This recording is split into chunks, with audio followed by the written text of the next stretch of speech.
The woman on Hawthorn Road, rain, darkness, silence. It was 9:15 when Alan's headlights caught the shimmer of broken glass scattered across the narrow country road. The downpour drummed relentlessly on the windscreen, wipers working in rhythmic futility. That's when he saw her. A woman in a soaked white blouse, standing beside a mangled car, clutching her arm. Alan slowed, instinct overriding caution. The road was deserted, the air thick with the smell of rain-soaked earth and petrol. He rolled down his window. "Are you all right?" The woman looked up, her face pale beneath the drizzle, eyes wide with shock. I swerved. A deer came out of nowhere. The car she gestured helplessly. "Come on," Alan said gently, stepping out into the rain. "Let's get you out of this." He helped her into his car, turning the heat up. She trembled, her damp hair clinging to her cheeks. "Thank you," she murmured. "I'm Anna, Alan," he replied, offering a reassuring smile. "Let's get you to a hospital." But she shook her head, almost panicked. "No, please. My house isn't far. I'll be fine. Just take me home." He hesitated. Her voice was calm but distant, like someone speaking from a dream. Still, he agreed. They drove in silence through winding lanes shrouded in mist. Eventually, they reached a solitary farmhouse sitting atop a slope, its windows faintly aglow. She gave a small, relieved smile. "This is it." He helped her to the door. She thanked him quietly and slipped inside, the door closing with a soft click. For a moment, Alan stood there, frowning at the strange stillness that seemed to settle around the place. Then he shook it off and drove away. The next morning, he couldn't stop thinking about her quiet voice, the odd, almost old-fashioned house. Out of concern, or something deeper he couldn't name, he decided to check on her. When she opened the door, she looked brighter, though faint shadows lingered beneath her eyes. "You didn't have to come," she said softly. "I wanted to make sure you were all right," he replied. "How about some air? There's a cafe in town. My treat." A faint smile tugged at her lips. "I'd like that."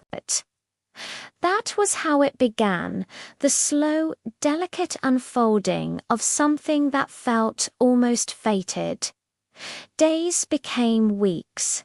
Weeks turned to months. Alan fell for her quiet strength, the way she laughed softly at his bad jokes, the way she seemed to belong to another time altogether. 2 years later, he couldn't imagine life without her. They planned a small wedding. Nothing grand, just close friends and quiet vows. Then, one misty autumn morning, Anna said she needed to collect a few things from her old home before they moved into their new one. They drove back down the same winding country road, the same gnarled trees and skeletal hedgerows bowing in the cold wind. When they reached the house, Alan noticed how time had not been kind. The paint peeled from the shutters, ivy crawled up the stone walls, and the air inside smelled faintly of dust and rosewater. Anna disappeared upstairs while Alan explored the ground floor. The wooden floorboards groaned beneath his feet. Then something caught his eye, a thin line of light slipping through a cracked attic door. Curiosity pulled him upward. He climbed the narrow staircase, each step creaking under his weight. The air grew cooler, mustier, and tinged with the faint scent of mothballs and decay. The attic was filled with relics of another life.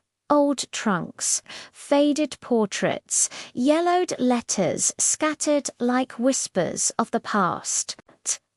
In the corner sat a dusty suitcase. Its leather straps were brittle, its brass locks tarnished. He knelt, brushing off the cobwebs, and unfastened it. Inside were old photographs, sepia-toned, curled at the edges. Men in bowler hats, women in flowing gowns. A time long gone. Then one photograph caught his eye. A young woman standing in front of the very same farmhouse, wearing a dress that looked Victorian. Her features were strikingly familiar, the same sharp cheekbones, the same serene smile. He turned the photo over. Written in faded ink were the words, Honor Whitcomb, a loving mother and grandmother, gone too soon. 1856. The breath caught in his throat. He flipped the photo again. It couldn't be. The resemblance was impossible. Alan. Her voice floated from the stairwell, calm and melodic. He turned, heart hammering. She stood there, framed by the dim light, her eyes unreadable. You weren't supposed to see that, she said softly. He swallowed hard. Anna, who are you? She tilted her head slightly, her expression both sorrowful and distant. I told you, I live here. Lightning flared outside, illuminating her face for a brief second, and in that flash, Alan saw her as she truly was. Pale, translucent, her eyes hollow, ancient. Then the light flickered out. The room was silent except for the rain tapping against the window. When Alan looked up again, she was gone. Only the photograph lay on the floor, face down. He stumbled down the stairs, calling her name, his voice breaking the silence. But the house was empty and colder than before. On the mantelpiece, a single candle flickered. Beneath it, a newer photograph, one he had never seen. It showed him standing beside Anna, smiling. Across the bottom, in elegant handwriting, read, Together again. 2027. Silence. Darkness. Rain.